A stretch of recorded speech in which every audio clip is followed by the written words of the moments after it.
श्री कृष्ण ने बताए कलयुग के कड़वे सत्य जानकर शर्मनाक हो जाएंगे। जैसा कि हम सभी जानते हैं, हिंदू धर्म एवं पुराणों के अनुसार इस सृष्टि में 4 युग होता है। सतयुग, त्रेतायुग, द्वापर युग और कलयुग। 3 युग अभी तक बीत चुके हैं और ये अभी कलयुग चल रहा है। हर एक युग के अंत में भगवान किसी न किसी रूप में पृथ्वी लोक पर अवतरित हो मानव जाति का कल्याण करते हैं। सतयुग में भगवान नरसिंह, वराह, वामन के रूप में और त्रेतायुग में भगवान राम के रूप में और द्वापर युग में भगवान कृष्ण के रूप में अवतरित होकर मानव जाति के उद्धार के लिए पृथ्वी लोक से समस्त पापियों एवं असुरों का विनाश करके पुनः धर्म की स्थापना करके मानव जाति को धर्म की राह पर चलने का ज्ञान दिए थे। हर एक युग में भगवान किसी न किसी रूप में अवतरित होते हैं। ठीक उसी प्रकार कलयुग के अंत में भी भगवान का अवतरित होने का पुराणों में वर्णन मिलता है। लेकिन इससे पहले कलयुग के बारे में जान लेते हैं कि कलयुग को कैसा युग कहा गया है पुराणों एवं धर्मों ग्रंथों में। तो चलिए जानते हैं कलयुग के 5 कड़वी सच्चाई। द्वापर युग के अंत में जब पांडव महाभारत का युद्ध जीतने के बाद बैठे थे तो एक दिन उसके मन में आने वाले युग कलयुग के बारे में जानने की इच्छा हुई कि आने वाले कलयुग में मानव कैसा होगा और उसका आचरण और व्यवहार किस प्रकार का होगा। तब वे सभी पांडव एक दिन भगवान श्री कृष्ण के पास जा पहुँचे और बोले, हे प्रभु, द्वापर का अंत चल रहा है और इसके बाद कलयुग आने वाला है और हमारे मन में आने वाला कलयुग के बारे में जानने की इच्छा हो रही है। तो हम सब पे कृपा करके बताइए कि आने वाला युग मानव जाति के लिए कैसा रहेगा और इस युग में मानवों का आचरण कैसा होगा। तब भगवान श्री कृष्ण ने 5 पांडवों को अलग अलग दिशाओं में जाने को कहते हैं। तब श्री कृष्ण की बात सुनकर 5 पांडवों अलग अलग दिशा में भ्रमण के लिए चले गए। 1. युधिष्ठिर का दिशा भ्रमण। सबसे पहले युधिष्ठिर जिस दिशा में गए थे तो उन्होंने देखा कि 2 सूंड वाला हाथी। तो उन्होंने अपने मन में सोचा कि ये कैसे संभव हो सकता है। फिर वो जब वापस आते हैं तो वो श्री कृष्ण को ये बात बताते हैं। तब श्री कृष्ण ने इसका मतलब बताया कि कलयुग में ऐसे व्यक्ति शासन करेंगे जो बोलेंगे कुछ और करेंगे कुछ और। ऐसे व्यक्ति हर वक्त प्रजा का शोषण करेंगे। 2.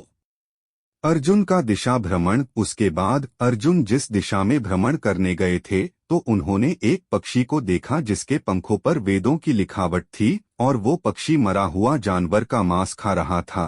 ये देखकर अर्जुन दंग रह गए और ये बात श्री कृष्ण बताई। तब श्री कृष्ण ने इसका उत्तर देते हुए कहा कि हे पार्थ, कलयुग में ऐसे लोग होंगे जो ज्ञानी कहलाएंगे और वो अधिक शिक्षित भी होंगे। उसे सब चीजों का ज्ञान होगा लेकिन उसका आचरण दुष्टों का होगा।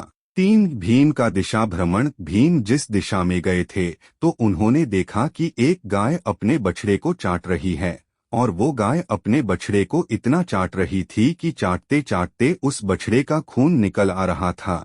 तब ये बात श्री कृष्ण को बताई और श्री कृष्ण ने इसका उत्तर देते हुए कहा कि कलयुग में माता पिता अपने संतानों के लिए इतने आसक्त हो जाएंगे कि उसके संतान का विकास ही रुक जाएगा और अपने संतानों को परिवार के मोह माया जाल में बांधकर रखने लग जाएगा, जिससे उसके संतानों को किसी भी चीज में सफलता नहीं मिलेगी। 4. सहदेव का दिशा भ्रमण। सहदेव भ्रमण करते करते एक गांव में पहुंचे तो उन्होंने उस गांव में बहुत सा कुआं देखा जिसमें सभी कुआं में पानी था, लेकिन गांव के बीच में एक कुआं ऐसा भी था जिसमें पानी नहीं था।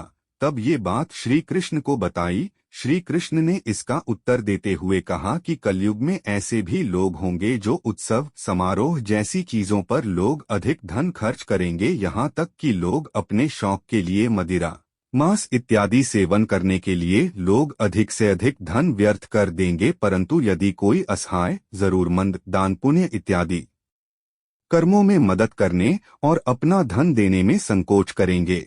5. नकुल का दिशा भ्रमण। नकुल जिस दिशा में गए थे उस दिशा में एक जंगल में देखा कि एक बहुत बड़ा पत्थर का चट्टान तेजी से सभी पेड़ पौधे को रौंदते हुए ढलान की तरफ आ रहा है और वो चट्टान आते आते एक छोटे से पेड़ में टकराकर रुक जाता है। तो वो देखकर हैरान हो गया और वो ये बात श्री कृष्ण को बताते हैं।